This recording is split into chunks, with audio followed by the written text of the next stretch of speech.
What's up, guys? As the title indicates, I'm talking today about how this SR15 failed me in a pretty big way in a class. I love this rifle. I thought that these rifles were the most bomb-proof, indestructible, run-through anything rifles out there. There's plenty of videos of guys shooting 10,000 rounds, not cleaning them, doing all this crazy stuff, and they just keep chugging.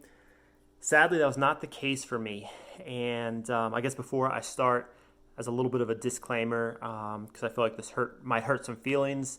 It hurt my feelings when this rifle didn't run, but I'm not claiming to be the smartest guy out there, not claiming to shoot the most. I'm just kind of an average guy. I am probably the best looking guy on YouTube, so there's that. But yeah, my wife gets sick of listening to me talk to rifles, so I make a couple of YouTube videos and talk about stuff, so she doesn't have to hear me going on and on. Anyways, long entry. Sorry about that. So the setting is a 3-day course. It's in New Mexico. It's not a lot of people in this class. We're running the rifles hard, probably shooting 1,600 rounds over a 3-day period, and dusty environment, real arid conditions. So yeah, popping up dust every time we shoot. Started the class with a clean rifle, well lubed. Thought I was ready to go. Shooting day one with a Yankee Hill Machine Turbo K suppressor, which is actually a pretty great little can for the size. Where it kind of suffers is that it definitely increases your back pressure more than something like a Surefire can might do. So end of the day, we probably shot about 600 rounds. We're shooting 300 to 700 yards.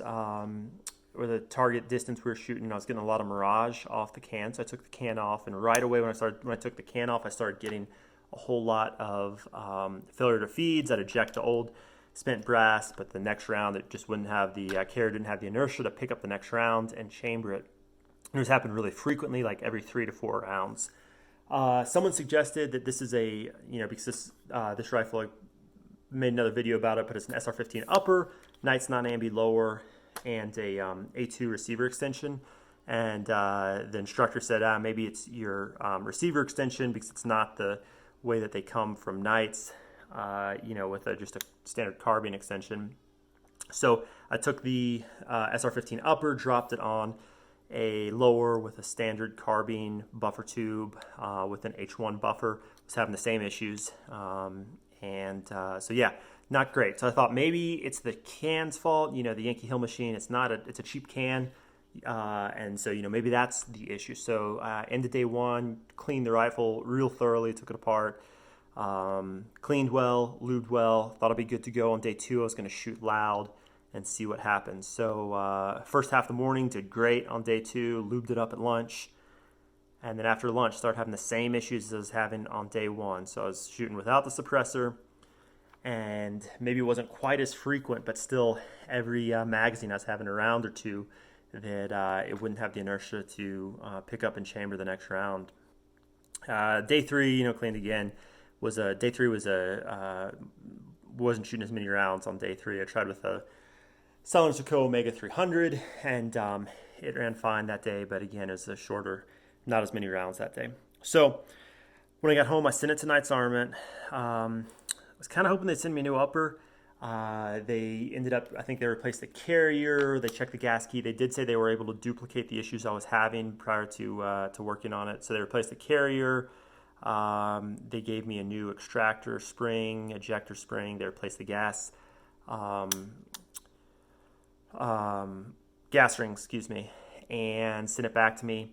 Because I have a pinned and welded muzzle device, I was kind of hoping they would take it off and take a peek at it, but they did not take a peek at the gas block. So they said, their email was not super comforting. Said, if you continue to experience issues, send it back to us. I kind of wish they'd sent me just a new upper, but we'll see what happens. Right now it's September 2020, and ammo prices are crazy. I have a pretty good stash of ammo, but not going to be able to replenish it for a long time, so it's tough to kind of bite the bullet and take out 1,000 rounds to really use and abuse this like it was in that course to see if it'll fail again. But planning on doing it sometime. I'm not cleaning this rifle again until it fails me, and I'm going to kind of keep a closer eye on round count so I kind of see what happens.